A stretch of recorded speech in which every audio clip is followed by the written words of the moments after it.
All right, so what brings you here to Climate Week New York City? Well, this is an important week because we are making hopefully the next steps of the implementation of the very important Paris Treaty. And it's important that all the countries of the world now start executing their plans. They cannot do that alone. They need NGOs and they need the private sector for that also. So hopefully we'll make next steps.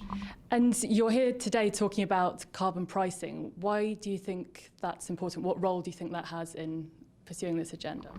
Via putting a price on carbon, basically what we do is we anchor into our economic system to do well for the planet. We cannot be only dependent on a couple of companies or CEOs who want to do well for this world. We all need to do well for this world.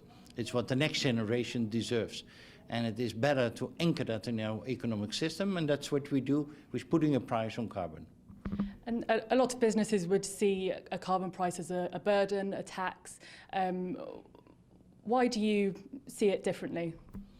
Well, some people maybe say that a price on carbon is a burden, but the real burden is the bill we are at this moment passing on to a next generation.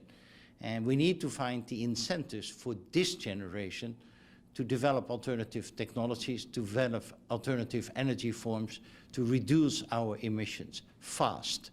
And if a price on carbon is one of the tools which can help on achieving that, we should implement it. And can you give an example or two of initiatives in your company and how you can help reduce the carbon emissions? Well, we use an internal price on carbon, since there is not yet real official external price on carbon. But an internal price on carbon, you make your company future-proof. You already prepare on that future. And it drives the development of alternative energy, the use of renewable energy in our own company.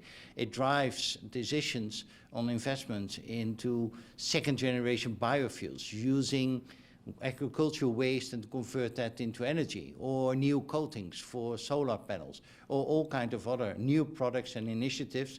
And the latest one is clean cow, to prevent that cows in the world will continue with their emissions, and the cows almost emit as much as all the traffic in the world. And if we can reduce that via these kind of new technologies, I think the world would look a little bit a better place.